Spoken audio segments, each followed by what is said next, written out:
Shalom à tous. Alors, Hanouka approche à grands pas, et donc voici cette nouvelle audio-vidéo que j'ai décidé de faire sur cette fête. Alors, les sujets que je vais évoquer dans cette étude, y aura quelques points qui vont ressortir. Donc, c'est les origines de la fête de Hanouka, et peut-on célébrer la fête de Hanouka, parce qu'il y a contestation aussi sur le sujet, puisque ce ne sont pas des jours de fête ordonnés par Yahweh notre Elohim dans la Sainte Torah. Mais voilà, donc je vais évoquer cela. Et aussi comment célébrer la fête de Hanouka. Et aussi je vais parler du zodiaque de Hanouka. Bien sûr du zodiaque biblique, hein, et non le zodiaque qui a trait à la voyance, à l'horoscope, ce qui est interdit par Yahweh notre Elohim de pratiquer. Vous avez peut-être entendu déjà parler de cette fête qui tombe à peu près chaque année à la période de la fête païenne de Noël. Et cette fête a une symbolique très forte. J'avais déjà fait une vidéo sur le sujet pour expliquer, une vidéo musicale un peu et écrite. Seulement dans cette vidéo, je montre le temple sous sa forme phénicienne, sous la représentation phénicienne en fait, qui n'est à mon sens pas la bonne forme du temple, parce que là après j'ai fait d'autres découvertes depuis, donc prendre en compte ce fait, hein, si vous regardez cette autre vidéo sur Hanouka, que j'avais faite avant. Et donc voilà. Alors d'abord, savoir que pour cette fête, il n'y a pas de jour chômé obligatoire, puisque ce n'est pas une fête prescrite de la Torah, excepté concernant le dernier jour de la fête, qui tombe toujours un des 4 jours de Noah, le premier du 10e mois. C'est l'une des 4 têtes de mois qui, lui, est donc un jour chômé obligatoire. Hein, donc. Alors, notez que la fête de Hanouka, étrangement, elle tombe un mercredi, et certaines fêtes, donc comme la fête des pains sans levain et comme la fête de Sukkot, ce qui ressemble le plus en fait, c'est la fête de Sukkot en réalité, parce que la fête de Sukkot dure 8 jours et elle commence un mercredi et elle finit un mercredi donc. Et là, on voit un lien. Et selon le véritable calendrier thoraïque. Hein. Les autres fêtes tombent aussi d'autres jours. Pessar, le premier jour tombe, ça commence, Pessar c'est le mardi soir, et le premier jour des pains sans levain c'est le mercredi. Puis elle finit un mardi, parce qu'elle ne dure que 7 jours. Et ensuite, les jours de Shavuot, de Pentecôte, tombent toujours un dimanche. Yom Kippour, c'est un vendredi. Et les jours de Noah tombent toujours un mercredi. Et concernant la fête de Hanouka, elle dure 8 jours, tout comme Sukkot. Alors par contre, même si le premier jour de cette fête n'est pas chômé, par contre le dernier jour est chômé parce que, en fait, le dernier jour de Hanouka tombe le premier jour du 4e mois, le premier jour du 10e mois, qui est le premier jour en fait de l'hiver, qui est un jour de mémoire de Noah. Donc je vais un peu expliquer ici, hein, pour que vous connaissiez. Alors, hormis le dernier jour de Hanouka, le premier jour donc n'est pas obligatoirement chômé. Mais, à mon sens, il est bien de consacrer au moins le premier jour, du mardi soir au coucher du soleil jusqu'au mercredi soir après le coucher du soleil, pour remercier Yahweh notre Elohim par les prières et par les chants, et de lire aussi les 2 premiers livres des Maccabées, et les 2 autres livres des Maccabées le dernier jour de la fête, afin de se remémorer et d'avoir l'esprit consacré à ce jour. Et au passage, je fais un petit aparté ici, pour dire que il est bien aussi que le jour du Shabbat et le jour des fêtes de Yahweh notre Elohim, il est bien de se déconnecter de tout ce qui est actualité en fait, toute l'actualité que vous pouvez recevoir sur les réseaux sociaux, etc. Pourquoi? Parce qu'en fait, cette actualité, quelle qu'elle soit en fait, hein, quelle que soit la gravité de l'actualité, etc., essayez quand même de vous couper de tout ça le jour du Shabbat et le jour des fêtes, parce que votre esprit doit être concentré sur les choses d'Elohim, et non sur les choses du monde qui vous entoure. Vraiment, vous devez mettre aussi votre esprit en repos le jour du Shabbat et le jour des fêtes de Yahweh, et plutôt rassasier votre esprit avec des choses d'Elohim, c'est-à-dire avec la parole d'Elohim, avec des chants, avec la prière. Alors vous pouvez regarder des vidéos, mais des vidéos qui sont d'ordre biblique, c'est-à-dire qui vont enseigner les choses de la Bible. Voilà. Ou alors des chants bibliques, messianiques, enfin voilà. Ou même parfois des chants chrétiens qui sont en correspondance avec la parole d'Elohim en fait. Donc voilà, mais vous rassasiez de la parole d'Elohim, c'est important. Et laissez un peu votre esprit au repos le jour du Shabbat et le jour des fêtes, c'est important. Après, bien sûr, après le jour des Shabbats, après le jour des fêtes, vous pourrez bien sûr voir ce qui se passe dans l'actualité, etc. Mais se mettre au repos ces jours-là, c'est quand même important. Voilà ce que je pouvais dire en aparté. Donc les autres jours donc, de Hanouka, qui sont entre le premier jour de la fête et le dernier jour de la fête, eh bien, se souvenir et remercier Elohim en prière d'avoir sauvé son peuple et permis la dédicace, la purification de son autel et de sa sainte maison. Et nous prions que son règne vienne et donc que son temple céleste vienne dans la nouvelle Jérusalem. Amen, amen. Parce qu'en priant, bien sûr, Yahweh notre Elohim, que son règne vienne, comme notre Seigneur et Sauveur Yahushua nous l'a enseigné, nous prions bien sûr pour la venue de son royaume sur terre, donc pour la venue de la nouvelle Jérusalem sur terre. Et dans cette nouvelle Jérusalem, il y a bien sûr le temple céleste. Donc tout est lié ici. Hein. Alors, parce que bien sûr, comme je l'ai expliqué, je ne crois plus à la reconstruction du troisième temple terrestre sur terre. Donc je l'ai expliqué dans mon autre audio vidéo, si vous ne l'avez pas vu, je vous recommande de la regarder aussi. C'est sur les prophéties de la fin, le troisième temple et les prophéties de la fin. Donc si vous ne l'avez pas vu, je vous recommande quand même de regarder cette vidéo pour bien comprendre ce que j'explique ici, et puis aussi sur les dimensions de Nouvelle-Jérusalem. Donc voilà. Alors plusieurs au sein de l'Assemblée se demandent s'ils doivent célébrer la fête de Hanouka, étant donné que celle-ci ne se trouve pas dans la Torah, comme étant une fête à marquer et à célébrer, quand d'autres s'y opposent, disant que cette fête est un rajout et ne doit pas être commémorée. Alors, il y a en réalité une méconnaissance profonde sur la richesse de cette commémoration de Hanouka. Et contrairement à une idée reçue, Hanouka se trouve bien dans la Torah, bien qu'aucun jour officiel de commémoration ne soit établi par Elohim en jour chômé, comme pour les autres jours des fêtes de la Torah. Tout d'abord, il nous faut savoir que Hanouka signifie en hébreu dédicace. En effet, ce mot est employé ici pour désigner le fait de dédicacer l'autel du temple de Yahweh, notre Elohim, devant sa sainte maison. La dédicace est donc une purification de l'autel qui dédicace donc celui-ci afin qu'il puisse être apte à recevoir les offrandes pour Yehovah, Yahweh, notre Elohim. À présent, voyons les passages toraïques qui nous parlent de Hanouka institué en commandement par Elohim. Torah des Nombres, chapitre 7, verset 10. Donc ici, c'est l'institution de Hanouka, mais pas un jour fixé, vous allez comprendre. Les princes présentèrent leur offrande pour la dédicace Hanouka de l'autel. Le jour où on loignit, les princes présentèrent leur offrande devant l'autel. Torah des Nombres, chapitre 7, verset 11. Yahweh dit à Moïse, les princes viendront un à un, et à des jours différents, présenter leur offrande pour la dédicace de l'autel. Torah des Nombres, chapitre 7, verset 84. Tels furent les dons des princes d'Israël pour la dédicace de l'autel, le jour où on loignit 12 plats d'argent, 12 bassins d'argent, 12 coupes d'or. Torah des Nombres, chapitre 7, verset 88. Total des animaux pour le sacrifice d'action de grâce, 24 bœufs, 60 béliers, 60 boucs, 60 agneaux d'un an. Tels furent les dons pour la dédicace de l'autel après qu'on l'eut oint. Amen, amen. Nous voyons donc que Hanouka est une ordonnance toraïque concernant l'autel du temple. Là où il n'y a pas d'ordonnance, comme je l'ai dit, c'est sur une commémoration de ces dédicaces et des jours fixés dans l'année. La dédicace de l'autel fait bien partie du commandement toraïque, et c'est ce que firent Judas Maccabée et ses frères. Lorsqu'ils reprirent le temple souillé, ils dédicacèrent l'autel du temple afin de le purifier. Puis ils instituèrent ces jours de victoire en commémoration annuelle afin que le peuple n'oublie pas qu'en ces jours, Elohim leur donna la victoire. Alors je demande, y a-t-il quelque chose de mal à commémorer la dédicace qui eut lieu sous les Maccabées? Bien sûr que non, car cette fête célèbre le combat de la Torah contre les fêtes païennes et le fait qu'Elohim ait donné la pleine victoire au peuple juif en ce temps-là. Amen, amen.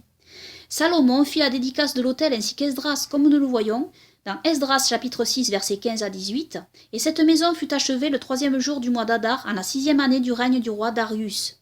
Et les enfants d'Israël, les sacrificateurs, les Lévites et le reste de ceux qui étaient retournés de la captivité, célébrèrent avec joie la dédicace de cette maison d'Élohim. Ils offrirent pour la dédicace de cette maison d'Élohim 100 taureaux, 200 béliers, 400 agneaux et 12 boucs pour le péché, pour tout Israël selon le nombre des tribus d'Israël. Et ils établirent les sacrificateurs dans leur rang et les Lévites dans leur classe, pour le service d'Élohim à Jérusalem, selon ce qui est écrit au livre de Moïse. Amen, amen. Et les Maccabées, par la suite, firent de même. Alors là, je tiens à juste faire un aparté. Il est écrit le 3e jour du mois d'Adar. Vous me direz, tiens, les mois que citent les rabbins dans leur calendrier sont cités ici.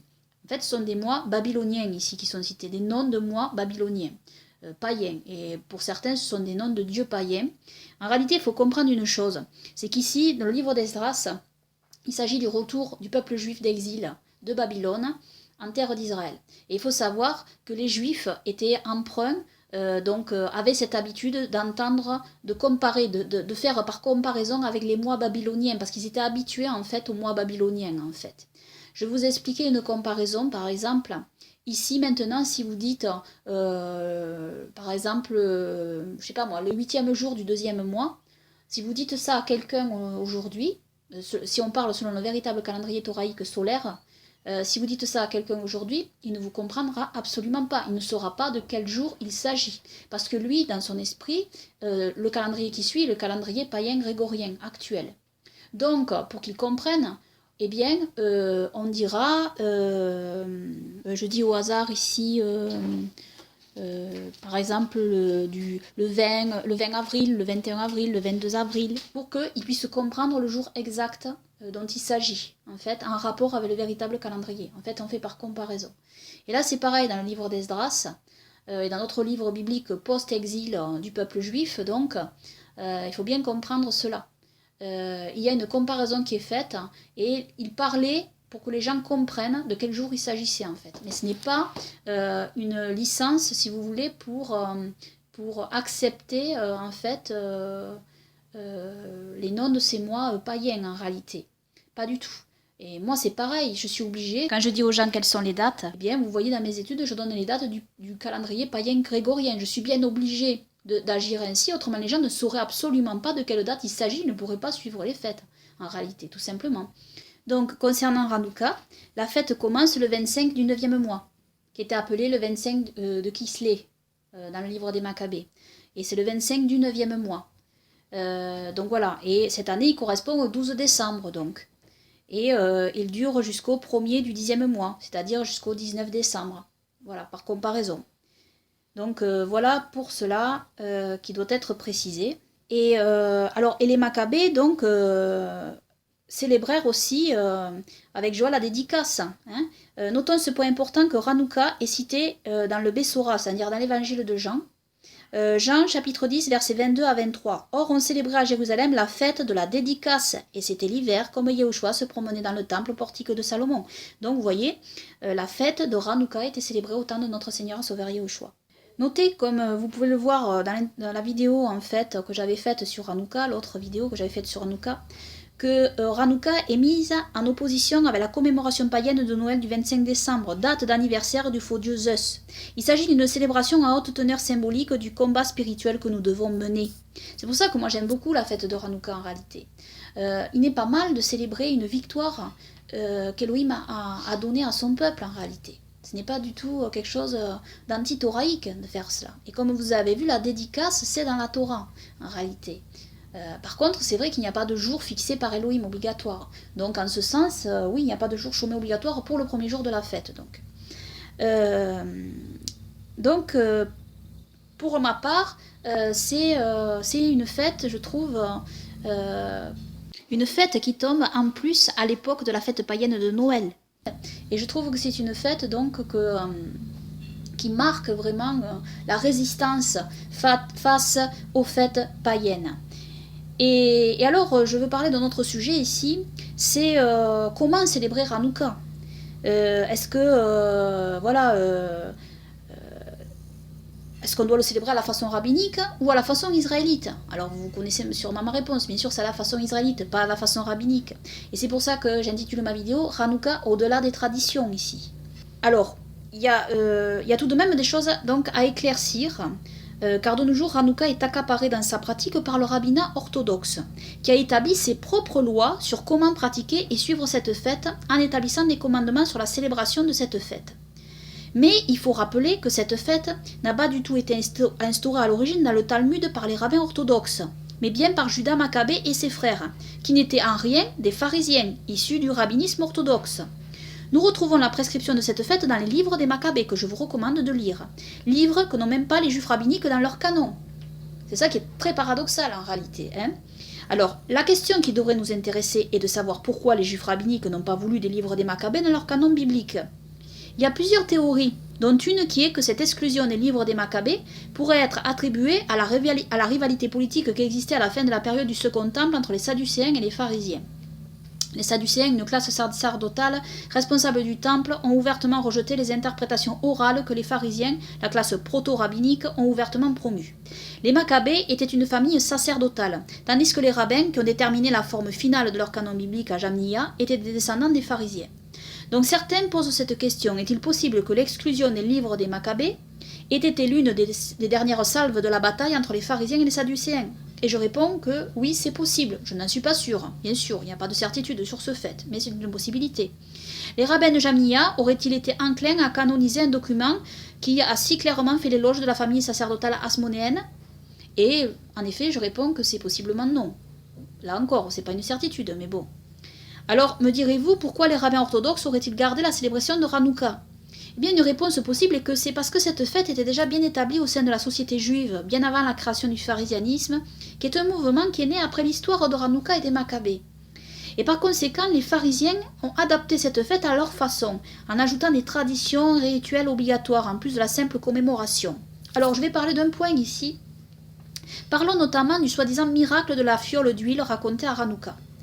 En réalité, savoir que cette histoire est probablement une invention d'ordre rabbinique, afin d'adoucir le récit de Hanouka, qui est une fête qui commémore la victoire de Yahweh notre Elohim par des guerres, et donc qui évoque aussi la mort de beaucoup de martyrs. Ainsi, ils transformèrent cette fête en fête d'allumage de bougies en souvenir d'un faux miracle. Pourquoi être si sûr que le miracle de la fiole d'huile est un mensonge? Eh bien, tout simplement car ce miracle n'est jamais mentionné par les premiers concernés que sont Judas Maccabée et ses frères. Pas un mot de ce miracle dans les 4 livres des Maccabées. Tout simplement car ce miracle n'a pas eu lieu. Il y a eu bien d'autres miracles lors des guerres menées par Judas Maccabée qui, eux, sont bien mentionnés. Tout ceci dit, doit-on pour la raison selon laquelle il y a eu des rajouts rabbiniques ne plus commémorer cette fête, qui, il faut le rappeler, n'a pas été instaurée dans le Talmud par les rabbins orthodoxes, mais bien par Judas Maccabée et ses frères, comme cela est écrit dans le livre des Maccabées, livre que n'ont même pas les juifs rabbiniques dans leur canon? Pourquoi laisserions-nous cette célébration être le monopole des pharisiens? Ne sommes-nous pas concernés par le Saint-Temple et le Saint-Autel de Yahweh notre Elohim, qui doit lui être consacré? Rappelons pourquoi Elohim a choisi ce lieu. Pour ceux qui l'ignorent, le lieu saint se trouve au-dessus du jardin d'Éden, qui est dans la terre intérieure et probablement au-dessus de l'arbre de vie. Et, en réalité, ce lieu saint, il est lié avec la Jérusalem céleste qui va venir aussi. Savoir que le temple, le Saint-Temple de Yahweh notre Elohim, est lié avec le Gan Eden, parce que, selon ma compréhension, je pense que le Gan Eden est sous la terre d'Israël, comme je l'ai expliqué dans mes vidéos, et que le lieu saint sur la terre a été choisi en fonction de cet emplacement. Donc, en fait, et l'arbre de vie serait aussi en dessous, en fait, dans la terre intérieure. Donc tout est lié, et tout est lié avec la Jérusalem céleste qui doit venir aussi, avec le règne de Yahweh notre Elohim qui doit venir. Donc nous sommes pleinement concernés par tout cela.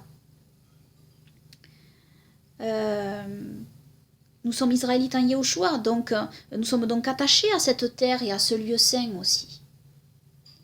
Et au règne, bien sûr, de Yahweh notre Elohim et de notre Seigneur et Sauveur Yahushua. Alors oui, cette fête de Hanouka, comme celle de Purim, ont été dévoyées au fil du temps. Mais cela ne signifie pas que nous devons oublier ce qu'Elohim a fait et tous ses martyrs, et que nous ne devons plus commémorer. À nous de commémorer de la bonne façon. Et aussi, ce que je veux faire, c'est que je vais vous parler de la foi de Yehuda Judas Maccabée, serviteur de l'Elohim d'Israël. Il faut savoir que Judas Maccabée est le fils de Matthias. Et tous ses frères aussi étaient avec lui. Et Matthias donc est un lévite, donc ce sont tous des lévites, descendants de Phinéas. Et Phinéas, je vous invite à lire dans la Torah qui il était. Et Elohim a récompensé Phinéas pour son zèle pour Elohim. Donc je vous invite à lire cette histoire. Et donc Judas Maccabée était vraiment un homme de foi. Et qu'est-ce qu'il est venu faire? Il est venu libérer le peuple juif qui était persécuté, et il se battit pour libérer Jérusalem et toute la terre d'Israël des impies et pour purifier le temple de Yahweh notre Elohim. Alors rappelons d'abord le contexte dans lequel arriva Judas Maccabée. Maccabée, ça signifierait marteau en hébreu. 1 Maccabée 1, 44 à 64. Et le roi envoya des lettres par des messagers à Jérusalem et à toutes les villes de Juda, afin qu'on y suivît les lois des nations de la terre, qu'on empêcha d'offrir dans le temple d'Elohim des holocaustes, des sacrifices et des oblations expiatoires, et qu'on empêcha de célébrer le Shabbat et les fêtes solennelles. Et il ordonna qu'on bâtît des autels et des temples, et qu'on dressa des idoles, et qu'on sacrifia la chair des pourceaux des animaux impurs, qu'on laissa les enfants mal incirconcis, et qu'on souilla leurs âmes par toutes sortes d'impuretés et d'abominations, de sorte qu'ils oubliassent la Torah, et qu'ils renversassent toutes les ordonnances d'Élohim. Et si quelqu'un n'obéissait pas selon la parole du roi Antiochus, il devait mourir. Il écrivait à tout son royaume conformément à tous ses détails, et il établit des chefs sur le peuple pour le contraindre d'agir ainsi. Et ils ordonnèrent aux villes de Juda de sacrifier, et beaucoup d'entre le peuple se joignirent à ceux qui avaient abandonné la Torah de Yahweh, et ils firent le mal dans le pays, et dispersèrent le peuple d'Israël dans des lieux écartés, et en des endroits où des fugitifs pouvaient se cacher. Le 15e jour du mois de Casleu, en la 145e année, le roi Antiochus dressa l'abominable idole de la désolation sur l'autel d'Élohim, et on bâtit des autels dans toutes les villes de Juda aux alentours, et on brûlait de l'encens, et on sacrifiait devant les portes des maisons et dans les rues. Et on brûla dans le feu les livres de la Torah d'Élohim après les avoir déchirés. Et si l'on trouvait chez quelqu'un les livres de l'alliance de Yahweh, et si quelqu'un observait la Torah de Yahweh, on l'égorgeait selon l'édit du roi. C'est ainsi qu'ils traitaient dans leur puissance le peuple d'Israël qui se trouvait chaque mois dans les villes. Et le 25e jour du mois, ils sacrifiaient sur l'autel qui était vis-à-vis de l'autel de Yahweh. Les femmes qui avaient circoncis leurs fils étaient égorgées selon l'ordre du roi Antiochus. On pendait les enfants par le cou dans toutes leurs maisons, et on égorgeait ceux qui les avaient circoncis. Alors des hommes nombreux du peuple d'Israël résolurent en eux-mêmes de ne rien manger d'impur, et ils préférèrent mourir plutôt que de se souiller par des mains impures, et ils ne voulurent pas violer la Torah sainte d'Élohim, et ils furent égorgés, et une très grande colère tomba sur le peuple d'Israël. Alors là, il faut savoir que dans la lettre aux Hébreux, il est question des martyrs aussi.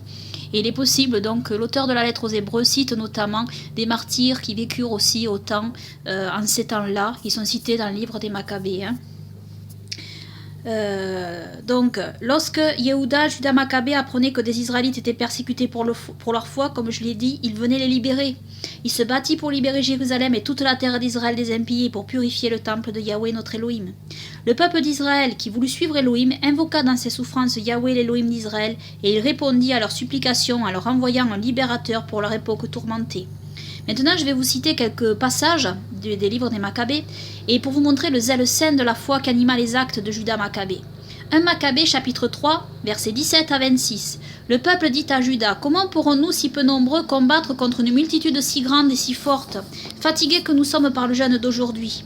Et Juda dit, « Il est facile qu'une multitude soit enfermée entre les mains d'un petit nombre, et il n'y a pas de différence devant l'Élohim du ciel de sauver par un grand et par un petit nombre, car la victoire à la guerre n'est pas dans la grandeur des armées, mais c'est du ciel que vient la force.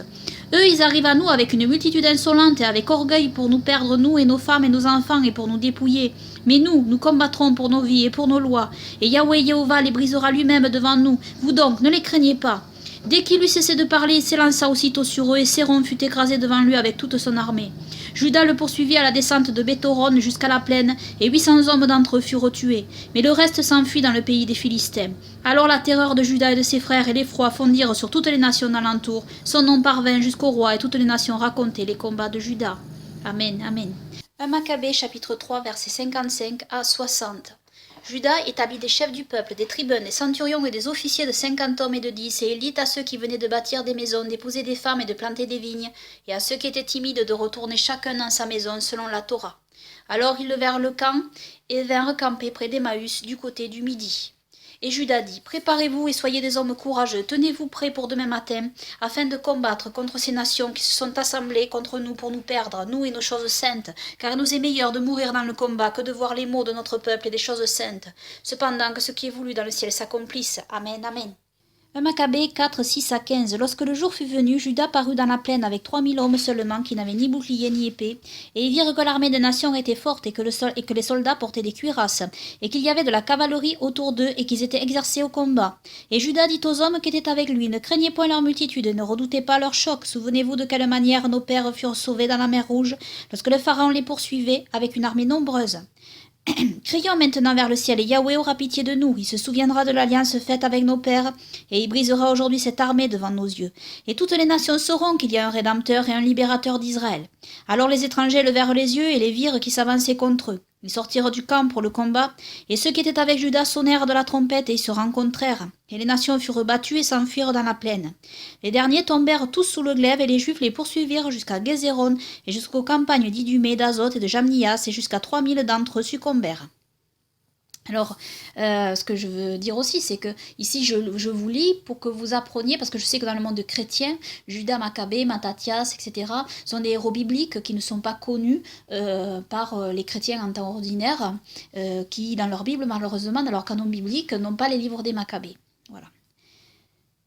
Alors, 1 Maccabée, chapitre 7, 40 à 50. Judas campa à Adarsa avec 3000 hommes, et Judas pria en disant: Ceux qui avaient été envoyés par le roi Sénachérib te blasphémèrent Yahweh, et un ange vint et leur tua 185 000 hommes. Écrase de même aujourd'hui cette armée en notre présence, afin que les autres sachent que Nicanor a mal parlé de ton sanctuaire, et juge-le selon sa malice. Les armées engagèrent le combat le 13e jour du mois d'Adar, et les troupes de Nicanor furent défaites, et il tomba lui-même le premier dans le combat. Lorsque son armée vit que Nicanor était tombé, ils jetèrent leurs armes et s'enfuirent, et les Juifs les poursuivirent durant une journée de chemin, depuis Adazer jusqu'à l'entrée de Gazara. Et ils sonnèrent des trompettes derrière eux pour donner des signaux. Et des hommes sortirent de tous les villages de Judée qui étaient aux environs, et les chargèrent avec vigueur, et ils se tournèrent de nouveau contre eux, et tous tombèrent sous le glaive. Il n'en échappa pas un seul d'entre eux. Ils prirent leurs dépouilles comme butin, et ils coupèrent la tête de Nicanor et sa main droite, qu'il avait étendue insolemment. Ils les apportèrent et les suspendirent en face de Jérusalem. Le peuple se réjouit beaucoup, et ils passèrent ce jour dans une grande joie. On ordonna que ce jour serait célébré tous les ans, le 13e jour du mois d'Adar, et le pays de Juda demeura en repos pendant un petit nombre de jours.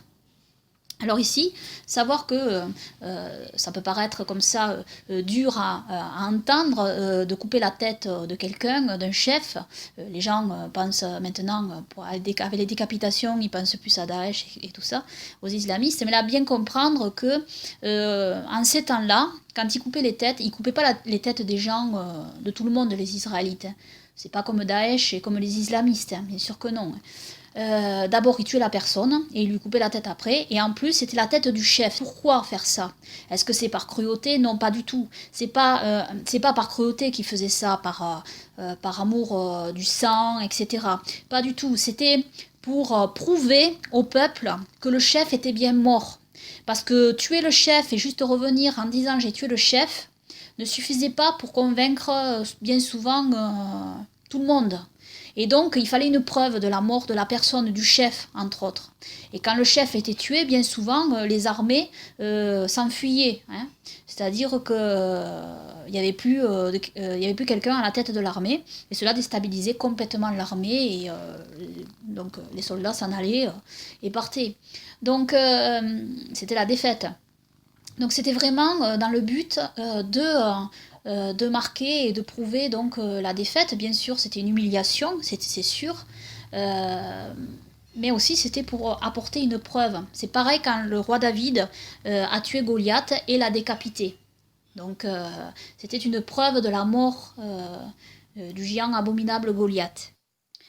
Donc on continue la lecture. 2 Maccabée chapitre 8 versets 16 à 21. Maccabée, ayant rassemblé les 7000 hommes qui étaient avec lui, les conjurait de ne pas se réconcilier avec leurs ennemis et de ne pas craindre cette multitude d'adversaires qui venaient injustement contre eux, mais de combattre avec courage, ayant devant les yeux la profanation indigne dont ils avaient déshonoré le lieu saint, et aussi les insultes et les outrages faits à la ville, et encore la violation des institutions des anciens. Car pour eux, dit-il, ils se confient dans leurs armes et dans leur audace, mais nous mettons notre confiance en Yahweh, Jéhovah Tout-Puissant, qui peut détruire par un clin d'œil et ceux qui s'avancent contre nous et le monde entier. Il les fit souvenir aussi des secours d'Élohim qui avaient été donnés à leur père et des 185 000 hommes qui avaient péri au temps de Sénachérib et de la bataille qu'ils avaient livrée aux Galates en Babylonie, dans laquelle, lorsqu'on en vint aux mains, les Macédoniens, leurs alliés, ayant chancelé, eux seuls, au nombre de 6 000 en tout, avaient tué 120 000 hommes, à cause du secours qu'ils avaient reçu du ciel, et ils avaient obtenu par cela de grandes faveurs. Ces paroles les remplirent de courage, et ils furent prêts à mourir pour leur loi et leur patrie. Amen, amen. Elohim donna de très grandes victoires à Yehuda, Judas Maccabée et à son armée par l'intermédiaire de ses anges. Il se servit de cet homme pour libérer Jérusalem et pour purifier le temple souillé. Lire tous les écrits des Maccabées pour avoir plus de détails. Donc moi je vous recommande la lecture des 2 premiers livres des Maccabées le premier jour de la fête donc, et puis après le dernier jour de la fête qui tombe aussi le jour de Noah. Donc il y aura la lecture pour le jour de Noah spécifique, et puis aussi je vous recommande de lire les 2 autres livres des Maccabées si vous pouvez, qui sont complémentaires. Il y a d'autres histoires, surtout dans le livre des Maccabées 4, qui sont très intéressantes, très enrichissantes aussi à connaître. Voilà, et bien sûr, entre les deux, il y aura le Shabbat hebdomadaire, hein, bien évidemment. Il y aura la lecture commune du Shabbat. Et je donne cette lecture commune pour ceux qui ont le cœur de la suivre, de suivre celle-ci. Je la donne chaque avant Shabbat. Voilà. Alors puis vint pour ce héros de la foi sa bataille finale, décrite dans 1 Maccabée, chapitre 9, versets 7 à 22. Judas vit que son armée s'était dissipée et que la guerre le pressait, et il eut le cœur brisé parce qu'il n'avait pas le temps de les rassembler, et il fut découragé. Et il dit à ceux qui étaient restés, levons-nous et marchons à nos ennemis pour les combattre si nous le pouvons. Mais il en détournait en disant, nous ne le pourrons pas, mais sauvons maintenant nos vies et retournons à nos frères, et alors nous combattrons contre les ennemis, car nous sommes peu nombreux. Et Judas dit, Elohim nous garde d'agir ainsi et de fuir devant eux. Si notre temps est arrivé, mourons courageusement pour nos frères et ne portons pas atteinte à notre gloire. L'armée ennemie sortit de son camp et se plaça devant eux, et les cavaliers furent divisés en 2 corps. Les frondeurs et les archers marchaient à la tête de l'armée, et au premier rang de la bataille étaient tous les vaillants.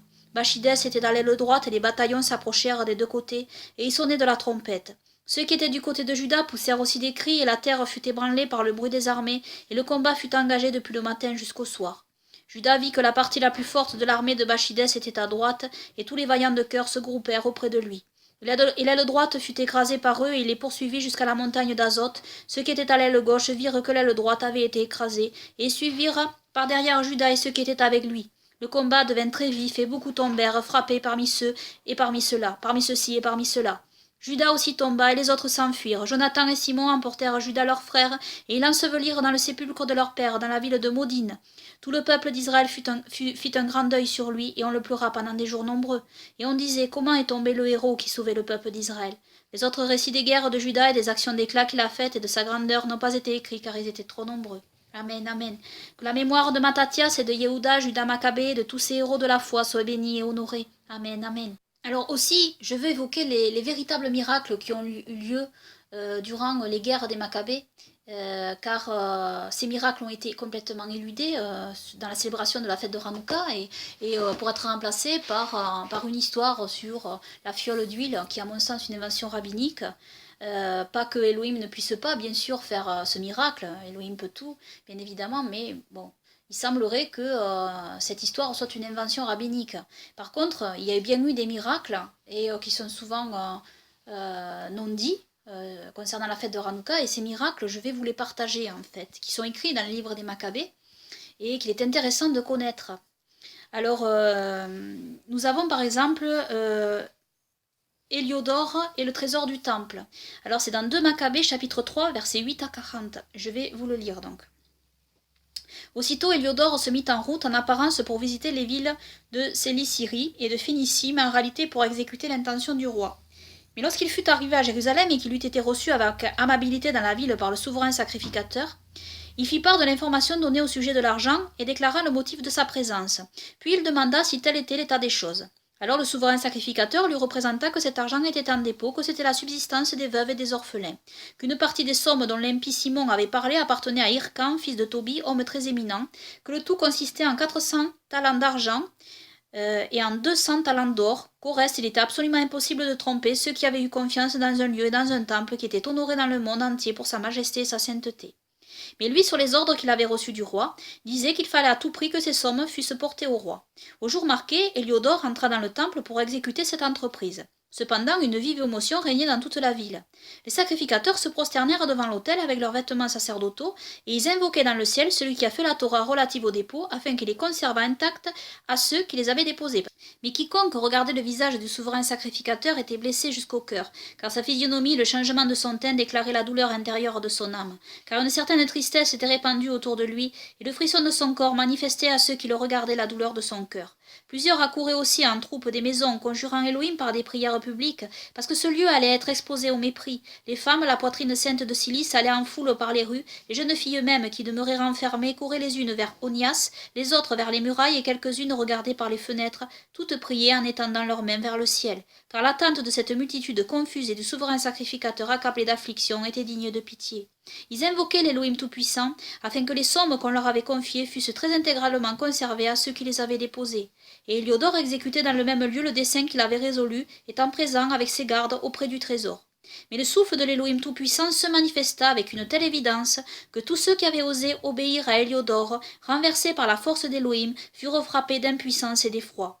car il leur apparut un cheval, monté par un cavalier terrible, et orné de housses magnifiques, et il frappa avec impétuosité Héliodore de ses sabots de devant, et celui qui le montait semblait avoir des armes d'or. Deux autres jeunes hommes apparurent aussi pleins de vigueur, brillants de gloire et richement vêtus, qui se tenant auprès de lui le fouettaient de deux côtés, le frappaient sans relâche de coups multipliés. Héliodore tomba tout à coup à terre, et on l'emporta enveloppé de profondes ténèbres, et on le chassa après l'avoir mis sur une chaise à porteur. Ainsi celui qui était entré dans le trésor avec un grand nombre de courriers et de gardes était emporté sans que personne lui portât secours, la force d'Élohim s'étant fait connaître manifestement. Et lui était étendu sans voix par la force divine, privé de toute espérance et de salut. Mais les autres bénissaient Yahweh Jéhovah parce qu'il glorifiait son lieu saint, et le temple qui peu auparavant était plein de frayeur et de tumulte fut rempli d'allégresse et de joie, Yahweh Jéhovah tout-puissant y étant apparu. Alors quelques-uns des amis d'Héliodore prirent Onias en toute hâte d'invoquer le Très-Haut, afin qu'il donne la vie à celui qui était réduit à la dernière extrémité. Le souverain sacrificateur, considérant que le roi soupçonnerait peut-être les Juifs d'avoir commis quelque attentat contre Héliodore, offrit pour la guérison de cet homme une victime salutaire. Et tandis que le souverain sacrificateur priait, les mêmes jeunes hommes, couverts des mêmes vêtements, se tenant près d'Héliodore, lui dirent « Rends grâce au prêtre Onias, car c'est à cause de lui que Yahweh Jéhovah t'a donné la vie. » Et toi, flagellé par Elohim, annonce à tous les merveilles d'Elohim et sa puissance. Après avoir dit cela, ils disparurent. Héliodore, ayant offert une victime à Elohim, a fait de grandes promesses à celui qui lui avait accordé de vivre, rendit aussi grâce à Onias, rejoignit son armée et retourna auprès du roi.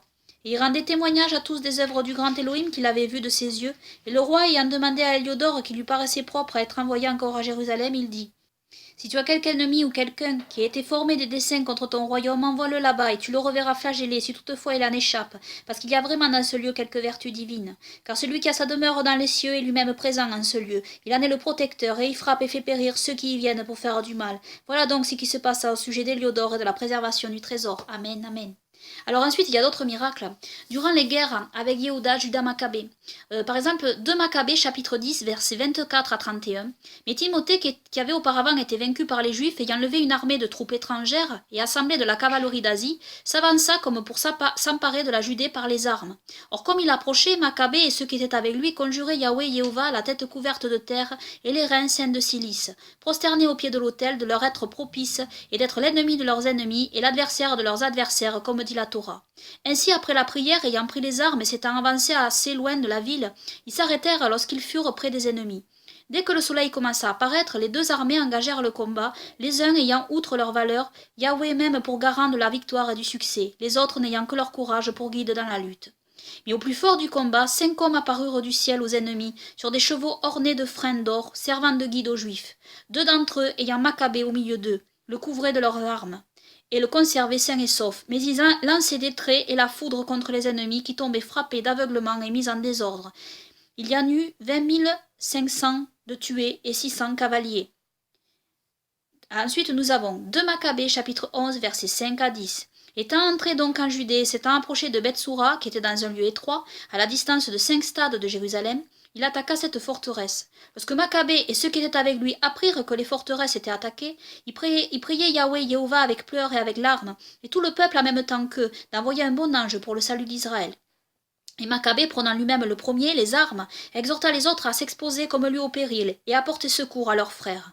Et comme ils s'avançaient ensemble avec un courage assuré au sortir de Jérusalem, un cavalier parut, qui marchait devant eux, ayant un vêtement blanc et des armes d'or, et brandissant une lance. Alors ils bénirent tous ensemble Yahweh Jéhovah miséricordieux, et ils s'animèrent de courage, prêts à attaquer non seulement les hommes, mais même les bêtes les plus farouches et des murailles de fer. Ils marchaient donc avec entrain, ayant du ciel un protecteur, et Yahweh Jéhovah qui répandait sur eux sa miséricorde. Amen, amen. Ensuite, dans le livre des Maccabées, chapitre 3, alors là c'est un autre sujet, c'est quand des juifs pieux se trouvèrent jetés dans une arène pour être écrasés par des éléphants.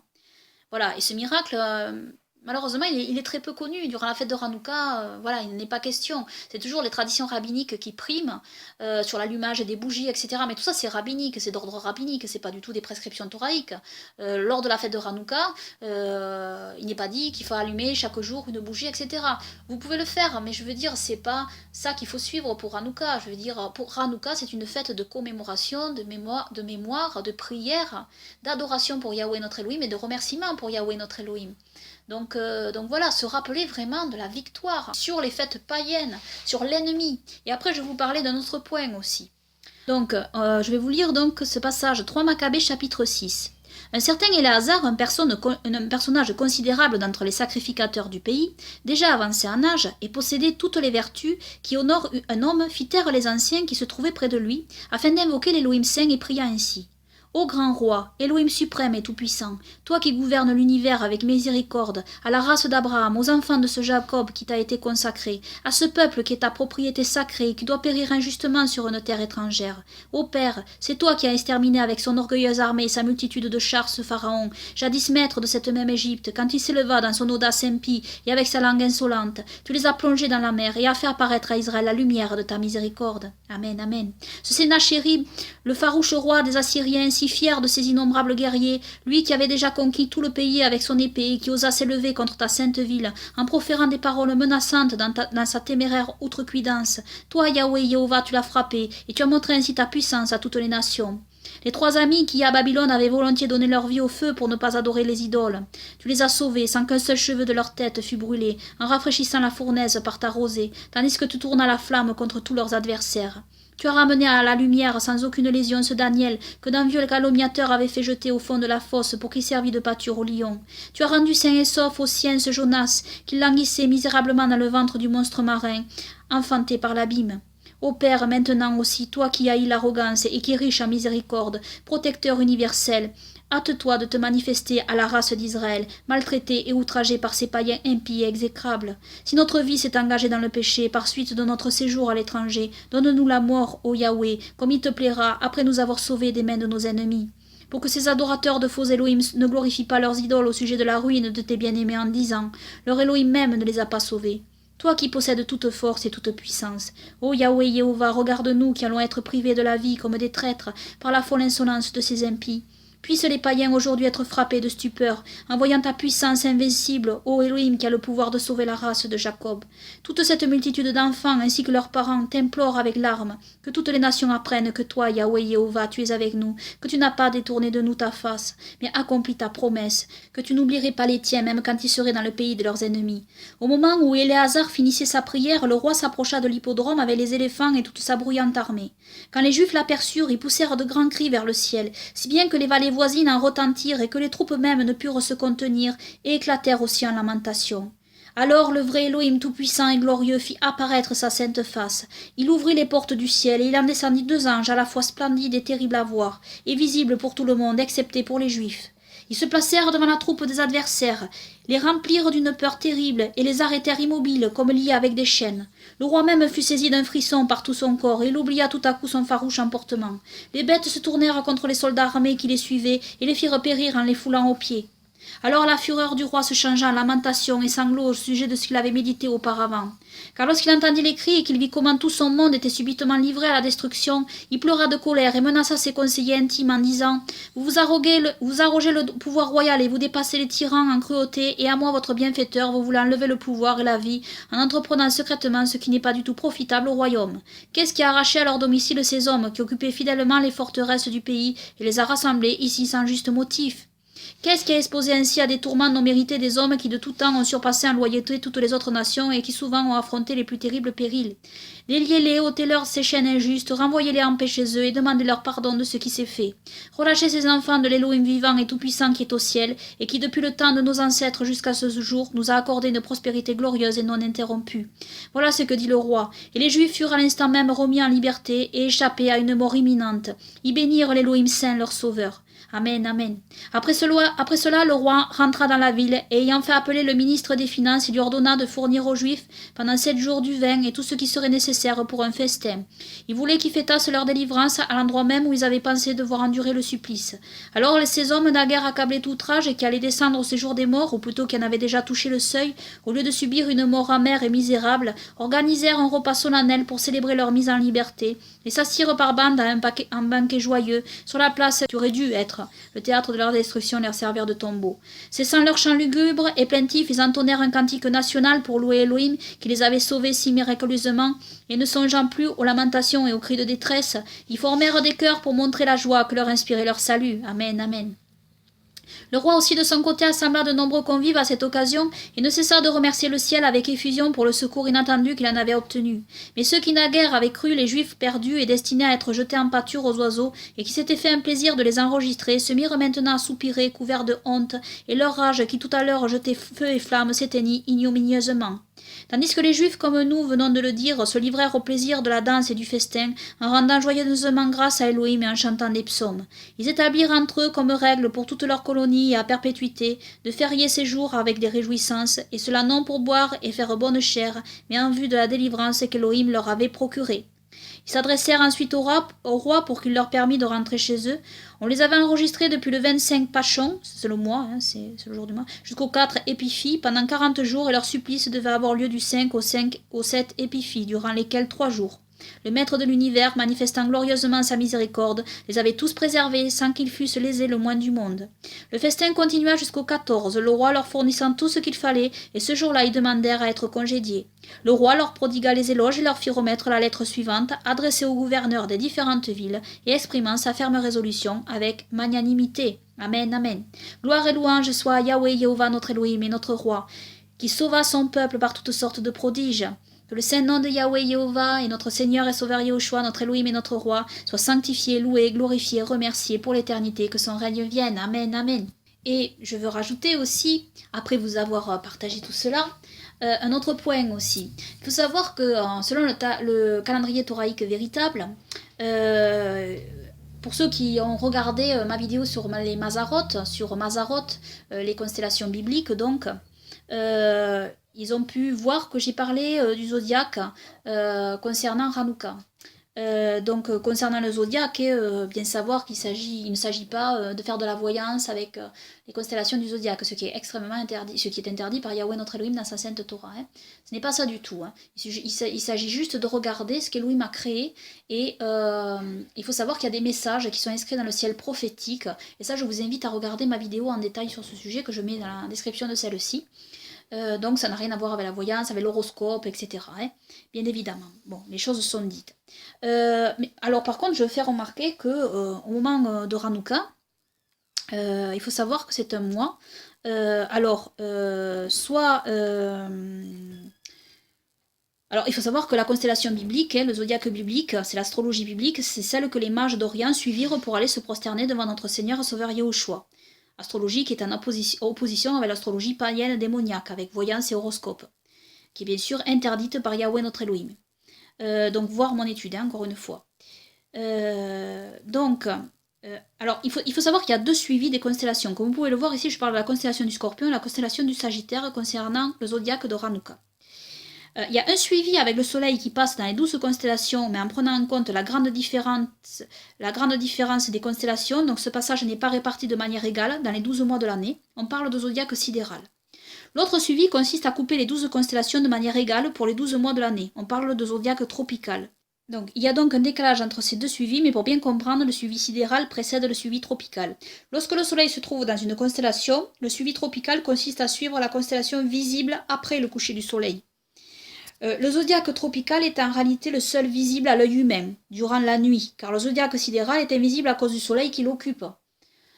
Parce que, par exemple, quand le Soleil est dans une constellation, en fait, forcément, en plein jour, vous ne voyez pas la constellation. Puisque là où est le Soleil, là se trouve la constellation, en fait. Et quand le Soleil passe donc sur l'horizon, la constellation part avec lui. Donc la constellation qui suit, c'est la constellation donc du zodiaque tropical. Mais il faut savoir que ces deux suivis sont à prendre en compte. Disons, pour le zodiaque de Hanouka, disons.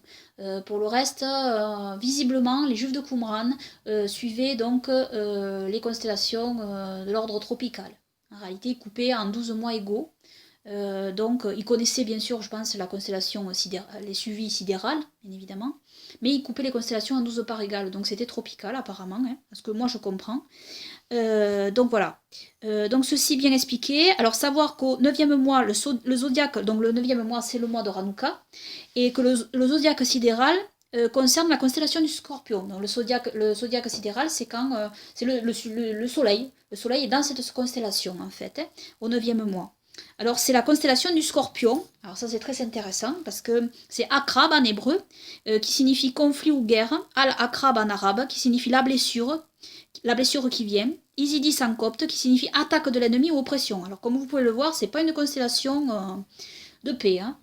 C'est quand même une constellation qui annonce quelque chose de l'ordre guerrier en fait. Hein. Les trois étoiles en haut, Jiu, Jan, Jou, Sur, représentent la couronne du scorpion. Alors, en mésopotamien, Jiu, Jan, Jou, Sur signifie l'arbre perdu de la vie en Éden. Ensuite, l'étoile Antares signifie la blessure. C'est une forme de Anta Aris qui signifie contre le bélier, donc anti-Mashiach, anti-Christ en fait. Hein. Ensuite, il y a l'étoile Girtab qui signifie animal qui pique. Ensuite, il y a l'étoile Lessat, qui signifie en hébreu le pervers. Et l'étoile Shola signifie que relevé. Donc, comme vous pouvez le voir sur cette image-là, ici, une constellation proche du scorpion nommée Ophiuchus ou Serpentaire, qui représente un homme se battant contre un serpent, écrase de son pied la tête du scorpion qui est Antares, l'anti-bélier ou anti-Mashiach, l'adversaire Satan qui entraîna la chute de la femme et de l'homme et les sépara de l'arbre de vie dans le jardin d'Éden. Donc, comprendre vraiment le contexte donc, de la guerre des Maccabées. Hein. La profanation a commencé le 25 du 9e mois. Et Elohim a donné la victoire au peuple juif contre cette attaque diabolique. Et c'est le 25 du 9e mois que la dédicace de l'autel du temple de Yahweh a été réalisée. Et donc du temple aussi. Donc voilà, ça c'est... Voilà, quelque chose d'important. Cette fête, c'est pas négligeable. Hein, dans les temps où nous vivons, c'est pas du tout négligeable. Donc, Torah de la Genèse, bien sûr, c'est pas une prescription thoraïque comme je l'ai déjà dit, mais les gens qui veulent pas la célébrer, bon, c'est vraiment, je dirais, à mon sens, bon, je comprends pas pourquoi cette opposition, alors qu'on voit qu'elle est célébrée dans les écrits du Nouveau Testament aussi. Donc, je vois pas pourquoi cette opposition à cette fête qui, quand même, on voit qu'Elohim a agi en réalité. Donc, quel mal y a-t-il à commémorer cette fête d'année en année? Et surtout que la dédicace du temple, Hanouka, donc, c'est fait partie des commandements de la Sainte Torah, la dédicace de l'autel. On lit aussi dans la Torah de la Genèse, chapitre 3, versets 14 à 15, Yahweh Elohim dit au serpent, parce que tu as fait cela, maudit sois-tu, parmi tous les bestiaux, les bêtes fauves de la terre, tu marcheras sur la poitrine et le ventre, et tu mangeras de la terre tous les jours de ta vie. J'établirai une haine entre toi et la femme, et entre ta race et sa race. Il surveillera ta tête et tu guetteras son talon. Donc, ou alors on peut lire entre ta semence et sa semence. Et j'en ai parlé dans mon autre étude, hein, c'est bien sûr l'annonce de la venue de notre Seigneur Sauveur Yahushua, qui est la semence de la femme, donc qui vient d'Elohim, hein, et qui va combattre la semence du serpent, qui est l'homme impie, le fils de perdition, qui est Satan, qui est un mutant en fait, hein, comme j'avais expliqué dans mon étude sur l'apparition de l'impie et sa destruction hein, par notre Seigneur Sauveur Yahushua. Et que le jour de la victoire de notre Seigneur Sauveur Yahushua sur l'impie vienne. Amen, amen. Alors ensuite, savoir que le zodiaque tropical du 9e mois concerne la constellation Sagittaire, l'archer en fait. Vous allez voir, ces deux constellations en fait sont liées, le scorpion et l'archer. Je vais vous montrer. Contrairement à la représentation commune du centaure pour cette constellation, centaure qui est en réalité un démon dans la Bible, car issu de l'union d'un ange déchu avec un cheval, le Sagittaire ne représente pas un centaure, mais signifie simplement un archer, un homme avec un arc et non un centaure. Alors il y a l'étoile Nunki qui signifie prince de la terre, l'étoile Cos Borealis signifie arc du nord, l'étoile Cos Media signifie arc du milieu, l'étoile Cos Australis signifie arc du sud et l'étoile Rukbat al-Rami signifie genou de l'archer et l'étoile Al-Urkab signifie tendon qui unit le mollet et la jambe au talon. J'en ai déjà parlé de ça bien sûr. Et nous voyons que la cible de cet archer est le scorpion Antares, l'antibélier comme vu ici. Il y aurait d'autres détails à évoquer concernant l'histoire après les Maccabées, mais voilà ce que je veux vous partager concernant la fête de Hanouka. Que cette fête de Hanouka soit consacrée à Yahweh, Yehovah, notre Elohim et notre Roi, et à notre Seigneur et Sauveur Yahushua. Et je souhaite bonne fête de Hanouka à tous ceux qui vont la célébrer en esprit et en vérité, en se commémorant ces jours, en se rappelant de ces martyrs pour la foi. Et donc, je vais finir donc en en vous chantant un cantique que j'ai composé donc pour Hanouka, parce qu'il n'y en a pas beaucoup. Donc nous avons des cantiques pour chaque fête. Il nous en manque juste un pour Pourim en fait, mais pour toutes les fêtes nous avons des cantiques.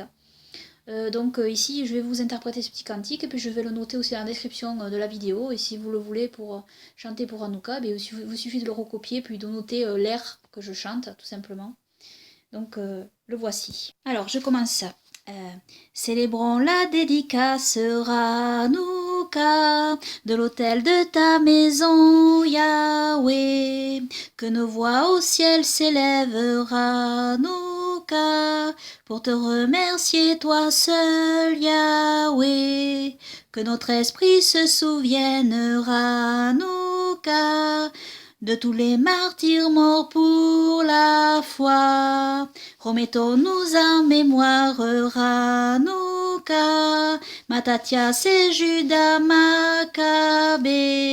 Que nos cœurs se remémorent Hanouka, que toi seul tu les sauvas, Yahweh. Que nos cœurs se dédicacent Hanouka, pour ton service à toi seul, Yahweh. Tenons ferme dans la lutte, Hanouka, par ta lumière, Yehoshua, pour vaincre tous les ténèbres, Hanouka. Amen, Amen. Gloire à Yahweh, Jéhovah, notre Elohim et notre Seigneur et Sauveur Yehoshua pour toujours. À lui seul, Yahweh notre Elohim et notre Seigneur et Sauveur Yehoshua, la gloire, les honneurs, les remerciements et l'adoration pour toujours, et que son règne vienne. Amen, Amen.